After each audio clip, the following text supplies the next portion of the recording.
मुझे फर्क नहीं पड़ता नक्श कि तुम मुझसे कितनी मोहब्बत करते हो, क्योंकि तुम्हारी मोहब्बत मेरी कंपनी को डूबने से नहीं बचा सकती। जब से तुमने मेरी जिंदगी में कदम रखा है, मेरी कंपनी लगातार घाटे में जा रही है। मेरी जिंदगी का बैड लक हो तुम, एक खोटा सिक्का जिसकी कीमत बाजार में कौड़ियों के भाव है। अनिका, मेरी बात तो सुनो। नहीं सुनना मुझे कुछ भी। घर में रहकर मैगी बनाने वाला अब मुझे राय देगा, जाओ जाकर मैगी बनाओ। इससे ज्यादा तुमसे कोई उम्मीद भी नहीं है मुझे। सब कुछ खत्म हो चुका है माँ, इस आदमी की वजह से आज मेरी कंपनी डूबने की कगार पर है। अनिका ने नक्श की तरफ इशारा करते हुए अपनी माँ से कहा, क्योंकि कुछ रोज पहले ही नक्श ने अनिका को ऑफिस जाकर विहान बजाज को उसकी जगह दिखाई थी। ये नेकलेस मैं तुम्हारे लिए लाया हूँ Anika. Wow, it's so beautiful. ये रेयर डायमंड नेकलेस सिर्फ तुम्हारे लिए है अनिका। विहान नक्श के सामने ही अनिका को वो नेकलेस पहनाने लगा और नक्श ये बर्दाश्त नहीं कर पाया। तू मेरे सामने मेरी बीवी को नेकलेस पहनाएगा तो क्या करेगा तू? बर्बाद कर दूंगा तुझे और तेरी कंपनी दोनों को। जो खुद अपनी बीवी के टुकड़ों पर पलता है वो मुझे बर्बाद करेगा। कमीने, तेरी कंपनी मेरे बाप के फेंके हुए टुकड़ों पर जिंदा है। मैंने अगर अपना इंट्रोडक्शन तुझे दिया तो तू यहीं खड़ा खड़ा मर जाएगा। और ये जो तू नकली हार मेरी बीवी को पहना रहा है ना, ऐसे हार मेरे घर के नौकर भी नहीं पहनते हैं। चल निकल यहाँ से। अनिका, उतार कर फेंक दो ये हार। तुम्हारे ऊपर सस्ती चीजें फपती नहीं हैं। विहान अनिका की कंपनी में मेन इन्वेस्टर था और हकीकत ये थी कि अनिका की कंपनी सिर्फ विहान की वजह से ही सांसें ले रही थी। लेकिन विहान की इतनी बेइज्जती के बाद कोई बेवकूफी होगा जो अनिका का साथ देगा। विहान गुस्से से अंजी कॉर्पोरेशन के ऑफिस से चला गया। नक्श, क्या जरूरत थी तुम्हें इतनी बड़ी बड़ी बातें करने की? जरूरत थी, वो मेरे सामने तुम्हें हाथ लगा रहा था, तुम्हें छू रहा था। नक्श निकम्मा हो सकता है लेकिन नपुंसक नहीं। मेरे सामने किसी ने भी तुम्हें छुआ तो नक्श उसे बर्बाद कर देगा। कैसे बर्बाद करेगा नक्श? घर में पोछा लगाकर, मेरे कपड़े धोकर, या फिर बाजार से सब्जी लाकर? कैसे? बताओ मुझे कैसे? अनिका की बातें सुनकर नक्श की आंखों में आंसू आ गए थे। वो अनिका से बिना कुछ कहे वहाँ से चला गया था और जब अनिका घर वापस आई तो उसने ये कहानी अपनी माँ चित्रा को सुनाई। चित्रा ने अनिका की बात को सुनकर बोला, मैंने तो तुझसे पहले ही कहा था कि इस निकम्मे को ऑफिस लेकर मत जाया कर, लेकिन तू मेरी सुनती कहाँ है?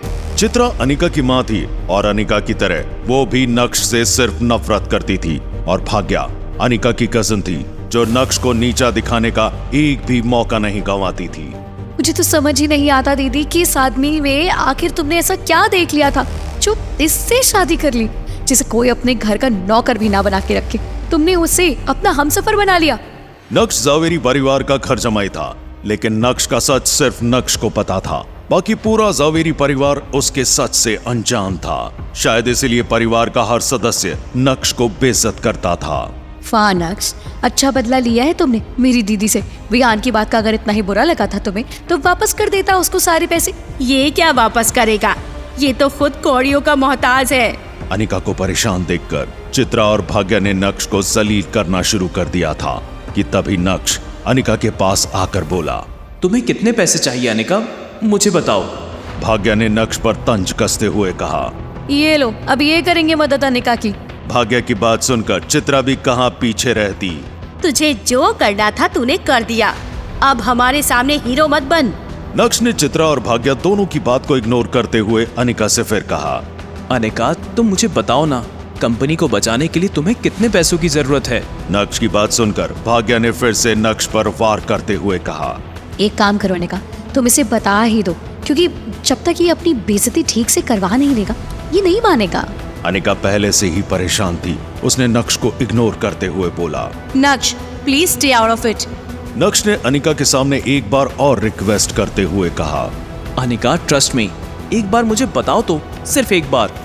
अगर मैं तुम्हारी मदद नहीं कर पाया तो दोबारा तुमसे कभी ये बात नहीं पूछूंगा।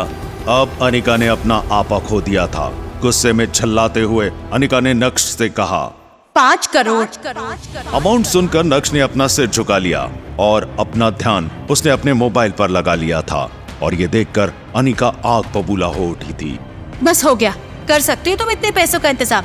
कहाँ से लाओगे? कोई खजाना है क्या तुम्हारे पास जो खुद मेरे टुकड़ों पर पल रहा है? वो मुझे निकालेगा इस मुश्किल से। एक विहान था जो मदद कर रहा था, उसे भी बेइज्जत करके भगा दिया तुमने। अनिका ने गुस्से में ना जाने क्या बोल दिया था। नक्श की बेइज्जती देखकर भाग्या और चित्रा भी मंद मंद मुस्कुरा रहे थे कि तभी अनिका को एक मैसेज आया। 5 crore rupees has been credited. Anika ने गुस्से में अपना मोबाइल उठाया, लेकिन जब उसने ये मैसेज देखा तो वो शॉक थी।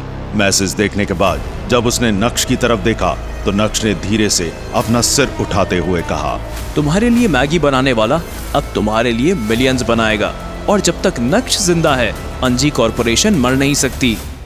भाग्या ने अनिका के हाथ से मोबाइल छीनकर जैसे ही मोबाइल में वो मैसेज देखा, उसका मुंह खुला का खुला रह गया था। अनिका खुद शॉक थी। आखिर कहां से आई थी नक्श के पास इतनी बड़ी रकम? नक्श का ऐसा कौन सा सच था जो सिर्फ नक्श जानता था? और वो सच अनिका और उसके परिवार से क्यों छुपा रहा था नक्श? क्या विहान को सच में बर्बाद कर देगा नक्श? जानने के लिए नीचे दिए गए लिंक पर अभी क्लिक करें, इंस्टॉल का बटन दबाएं और डाउनलोड करें पॉकेट FM। ये फ्री ऑफर बस कुछ समय के लिए है, इसलिए जल्दी कीजिए, कहीं देर ना हो जाए। Download pocket FM now.